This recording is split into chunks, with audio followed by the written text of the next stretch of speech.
We have never seen anything quite like what happened at the White House today. Today, Donald Trump irreparably destroyed the 80-year-old post-World War II international order. An Oval Office ambush of an American ally that will reverberate all around the world and stain America's image for years to come. That was, to say the least, the most contentious confrontation between world leaders perhaps we have ever seen, certainly on television. It was a truly historic moment, not in the good way. One that I fear realigned the world order, upending the only foreign policy consensus that most living Americans and Europeans have ever known. I've never seen anything like that in my entire life. What I saw is a complete transformation of what the United States is in the world. Certainly was a day of shame for the United States. That clip, the footage of the Oval Office meeting, is going to be shown for years to come by politicians, government officials, historians, university professors, because it very clearly captures the moment when the Trump administration sent a signal that it was ceding America's traditional global leadership role. I don't think it's hyperbole to say we as a country have never quite seen anything like this particularly appalling spectacle before. Diplomacy is not negotiating in public in a spray. The more I see the dialogue, the more I feel like Zelensky was ambushed. This was an absolute disgrace, and it will remain a disgrace in American history for many years to come. And it was obviously deliberate. It was obviously planned. This was not something that was spontaneous. It's not something that grew out of what Zelensky said, rather modestly explaining what had happened in the last few years. This was a mugging. This will have massive consequences for global politics for decades to come. The American-European alliance is effectively over. You're gambling with World War III. You're gambling with World War III. And what you're doing is very disrespectful to the country, this country, that's backed you far more than a lot of people said they should have. Have you said thank you once? This entire meeting? No, in this entire meeting, have you said thank you? You went to Pennsylvania and campaigned for the opposition in October. Offer some words of appreciation for the United States of America and the president who's trying to save your country. Please, you think that if you will speak very loudly about the war, He's not speaking loudly. He's not speaking loudly. Your country is in big trouble. Can I Wait a minute. No. You've done a lot of talking. Your country is in big trouble. I know. You're not winning. You're not winning this. You have a damn good chance of coming out okay because of us. Mr. President, we are staying in our country, staying strong from the very beginning of the war. We've been alone, and we are thankful. I said thanks you haven't in been this alone. cabinet, you and haven't not been only alone. in this cabinet. We gave you, through this stupid president, $350 billion. You voted we gave for you your military equipment, and your men are brave, but they had to use our military. What about if you didn't have our military equipment, you invited me if you didn't have our military equipment, this war would have been over in 2 weeks. In 3 days. I heard it from Putin. In 3 days. This is something maybe new. less. In 2 weeks. Of course, yes. It's going to be a very hard thing to do business like this. Again, I tell you. Just say thank you. I said a lot of times accept that there are disagreements, and let's go litigate those disagreements rather than trying to fight it out in the American media when you're wrong. We know that you're wrong. But you see, I think it's good for the American people to see what's going on. I understand, sir. I think it's very important. That's why I kept this going so long. You have to be thankful. You don't have the cards. Thankful. You're buried there. Your people are dying. You're running low on soldiers. Listen, you're running low on soldiers. It would be a damn good thing. And then you tell us, I don't want a ceasefire. I don't want a ceasefire. I want to go, and I wanted this. Look. If you could get a ceasefire right now, I tell you, you take it so the bullets stop flying and your men stop getting killed. Of course, we want to stop the war. But you're saying you don't want a ceasefire. But I said to you, I want a ceasefire. With guarantees. Because you'll get a ceasefire faster than an agreement. Ask our people about ceasefire, what they think. That wasn't with me. For you what, that wasn't with me. That was with a guy named Biden, who was not a smart person. That was with Obama. It was your president. Excuse me. That was with Obama, who gave you sheets, and I gave you javelins. Yes. I gave you the javelins to take out all those tanks. Obama gave you sheets. In fact, the statement is Obama gave sheets and Trump gave javelins. You got to be more thankful. Because let me tell you, you don't have the cards. With us, you have the cards.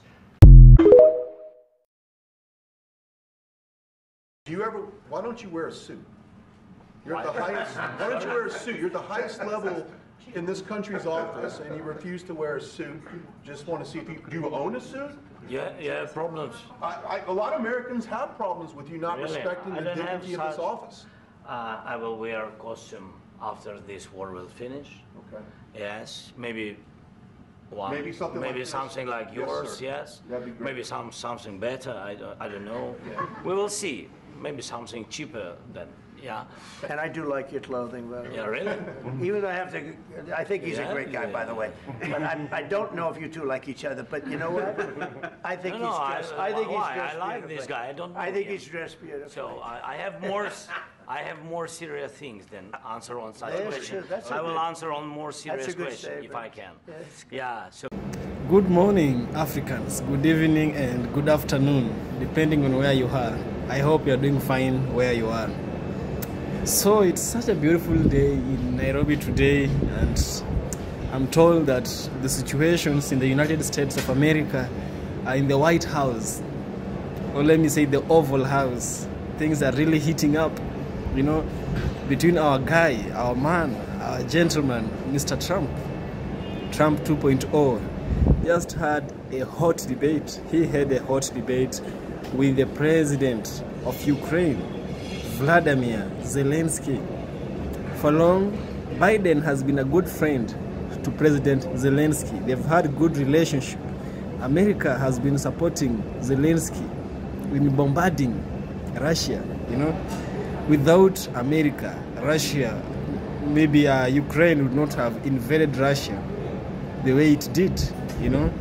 It is through the hand of USA and some of the NATO countries that they've been able to do much of destruction to Russia, as Russia has done them, understand?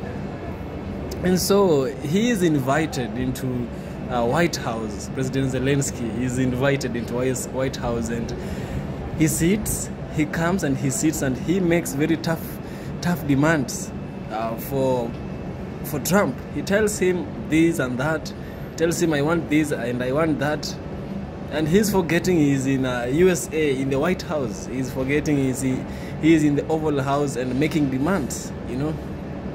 How far is Ukraine from USA? Very many miles.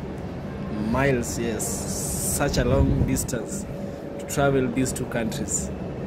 And so the interview starts with Donald Trump keeping his cool. He's just acting normally. He's acting good. He's acting like a gentleman, you know, like he should be. Until Zelensky starts poking him, starts demanding from him, you know. Putin has been an enemy to Ukraine, and Zelensky really hates this man. He really hates him, you know. So he wants USA to fight Russia on behalf of Ukraine, but now, you know, Russia is a country which has nuclear warheads. If they decide to go nukes, it can really be bad, because during the Cold War period, they were almost getting that close to nuclear war, you know. We have documentaries supporting this. So Zelensky is one man who is trying to wake up a third world war. A small country bringing fights among bigger countries. I don't want to spoil it for you. I want us to listen to Zelensky and Putin. I shall get back with a deep, critical analysis. Let's dive in. With the world, and I want to get this thing over with. You see the hatred he's got for Putin. It's very tough for me to make a deal with that kind of hate. He's got tremendous hatred, and I understand that, but I can tell you the other side isn't exactly in love with, you know, him either. So it's not a question of alignment. I'm aligned with the world. I want to get the thing set. I'm aligned with Europe. I want to see if we can get this thing done. You want me to be tough? I could be tougher than any human being you've ever seen. I'd be so tough. but you're never going to get a deal that way. So that's the way it goes. All right, one more question. I will respond to this. So look, for 4 years in the United States of America, we had a president who stood up at press conferences and talked tough about Vladimir Putin, and then Putin invaded Ukraine and destroyed a significant chunk of the country. The path to peace and the path to prosperity is maybe engaging in diplomacy. We tried the pathway of Joe Biden of thumping our chest and pretending that the President of the United States' words mattered more than the President of the United States' actions. What makes America a good country is America engaging in diplomacy. That's what President Trump is doing. Can I ask you?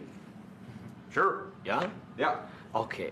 So he occupied our parts, big parts of Ukraine, part of East and Crimea. So he occupied it on 2014. So during a lot of years, so I'm not speaking about just Biden, but those time was Obama, then President Obama, then President Trump, then President Biden, now the President Trump, and God bless, now President Trump will stop him. But during 2014, nobody stopped him. He just occupied and took. He killed people. You know what the contact line? 2015. 2014 2014. and 2014. 2014. Yeah. So I was not here. Yeah, but that's exactly right. Yes, but during 2014 till 2022, yeah, the situation the same. The people have been dying on the contact line. Nobody stopped him. You know that we had conversations with him, a lot of conversation, my bilateral conversation, and we signed with him, me, like a new president. In 2019, I signed with him the deal. I signed with him, Macron and Merkel, we signed ceasefire. Ceasefire. All of them told me that he will never go. We signed him with gas contract. Gas contract. Yes, but after that, he broken this ceasefire. He killed our people, and he didn't exchange prisoners. We signed the exchange of prisoners, but he didn't do it. What kind of diplomacy, JD, you are speaking about? What do you mean? I'm talking about the kind of diplomacy that's going to end the destruction of your country. Yes, but if you Mr. President, with respect, I think it's disrespectful for you to come into the Oval Office and try to litigate this in front of the American media. Right now, you guys are going around and forcing conscripts to the front lines because you have manpower problems. You should be thanking the President for trying to bring an end to this conflict. Have you ever been to Ukraine that you say what problems we have? I have been to. Count one. I've actually watched and seen the stories, and I know what happens is you bring people, you bring them on a propaganda tour, Mr. President. Do you disagree that you've had problems bringing people into your military? And do you think that it's respectful to come to the Oval Office of the United States of America and attack the administration that is trying to prevent the destruction of your country?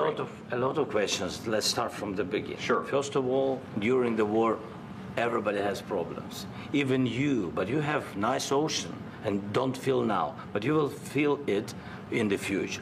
God bless. You don't know that. God bless. God bless. You will not have a war. Don't tell us what we're going to feel. We're trying to solve a problem. Don't tell us what we're going to feel. I'm not telling you. Because you're in no position to dictate that. That's Remember exactly this. You're in no position to dictate what we're going to feel. We're going to feel very good. You will feel influence. We're going to feel very good and very strong. You will feel influence. You're right now not in a very good position. You've allowed yourself to be in a very bad position, and he happens to be right about it. From the very beginning of the war. You're not in a good position. You don't have the cards right now. With us, you start having cards. I'm not playing cards. Right now, you don't. You're playing cards. Mr. President. You're playing cards. Serious. You're gambling with the lives of millions of people. You're gambling with World War III. You're gambling with World War III. And what you're doing is very disrespectful to the country, this country, that's backed you far more than a lot of people said they should have. Have you said thank you once? This entire meeting? No, in this entire meeting, have you said thank you? You went to Pennsylvania and campaigned for the opposition in October. Offer some words of appreciation for the United States of America and the president who's trying to save your country. Please, you think that if you will speak very loudly about the war, you can... He's not speaking loudly. He's not speaking loudly. Your country is in big trouble. Can I Wait a minute. No. You've done a lot of talking. Your country is in big trouble. I know. You're not winning. You're not winning this. you have a damn good chance of coming out okay because of us. Mr. President, we are staying in our country, staying strong from the very beginning of the war. We've been alone, and we are thankful. I said thanks you haven't in been this alone. cabinet, you and haven't not been only alone. in this cabinet. We gave you, through I this said, stupid president, $350 billion. You voted we gave for you your military equipment, and you men are brave, but they had to use our military. What about if you didn't have our military equipment, you invited if me you to didn't speak. have our military equipment, this war would have been over in 2 weeks. In 3 days, I heard it from Putin. In 3 days, this is something maybe new. less. In 2 weeks, of course, yes. It's going to be a very hard thing to do business like this. Again, I tell you. Just say thank you. I said a lot of times except that there are disagreements, and let's go litigate those disagreements rather than trying to fight it out in the American media when you're wrong. We know that you're wrong. But you see, I think it's good for the American people to see what's going on over there. sir. I think it's very important. That's why I kept this going so long. You have to be thankful. You don't have the cards. Thankful. You're buried there. Your people are dying. I can tell you You're again, running low I know. on soldiers. Don't please, you're running Mr. low on President. soldiers. It would be a damn good thing. Mr. And then you tell us, I don't want a ceasefire. I don't want a ceasefire. I want to go, and I wanted this. Look. If you could get a ceasefire right now, I tell you, you take it so the bullets stop flying and your men stop getting killed. Of course, we want to stop the war. But you're saying you don't want a ceasefire. But I said to you, I want a ceasefire. With guarantees. Because you'll get a ceasefire faster than an agreement. Ask our people about ceasefire, what they think. That wasn't with me. For you what, that what wasn't with me. Means. That was with a guy named Biden, who was not a smart person. That was with Obama. President. It was your president. Excuse me. That was with Obama, who gave you sheets, and I gave you javelins. Yes. I gave you the javelins to take out all those tanks. Obama gave you sheets. In fact, the statement is Obama gave sheets and Trump gave javelins. You got to be more thankful, because let me tell you, you don't have the cards. With us, you have the cards. But without us, you don't have any cards. One more question to Mr. Vice President. I'm sorry. Here. It's going to be a tough deal to make, because the attitudes have to change. What if Russia breaks ceasefire? What if Russia breaks peace talks? What do you do then?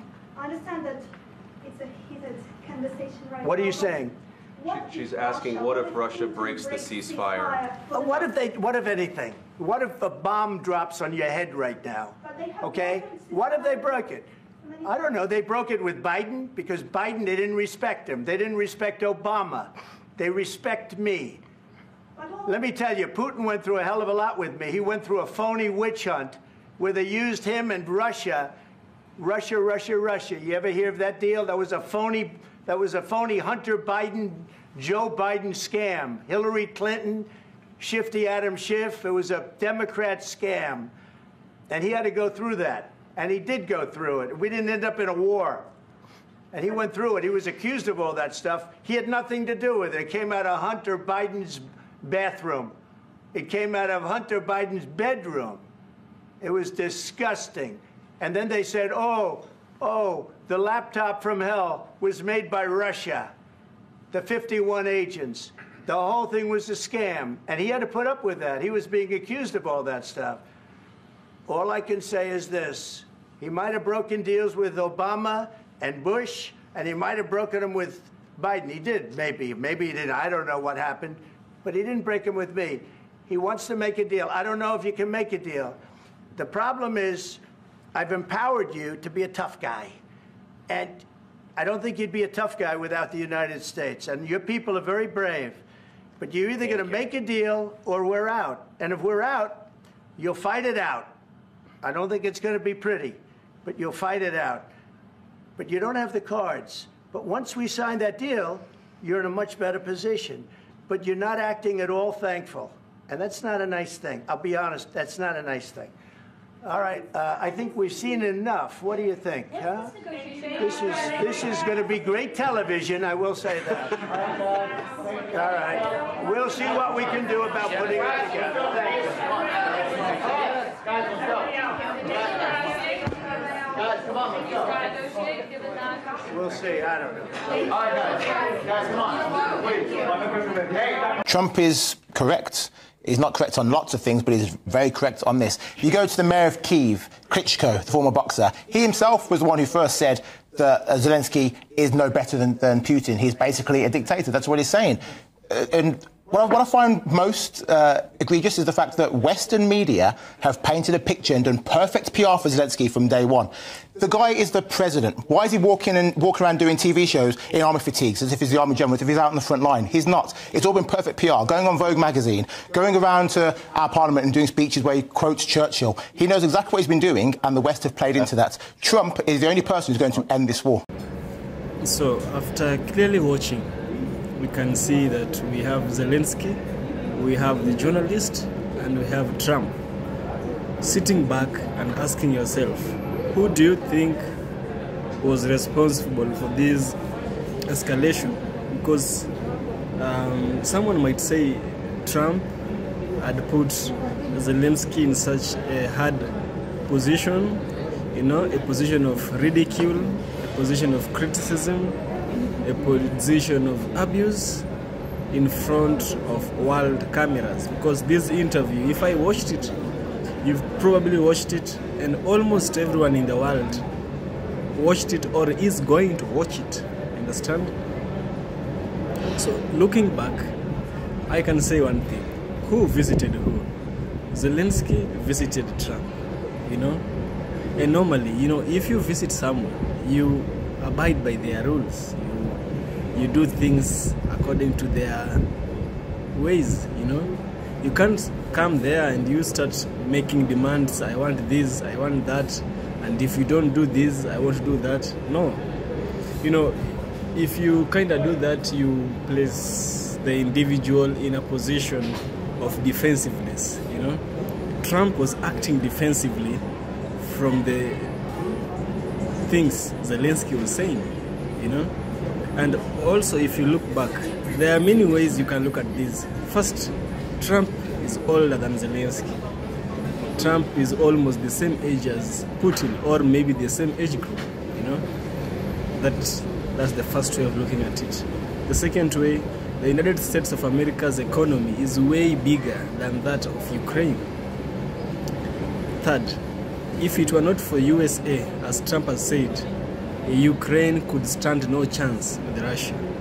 You see? And the fourth thing, Zelensky came to Putin. Putin did not go to Ukraine, you know?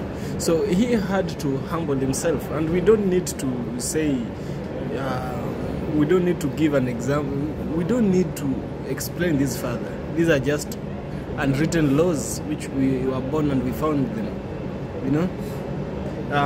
I believe that Putin is a man who wants to bring peace. I believe that Putin is a man who really would not want to fight unless he was forced to.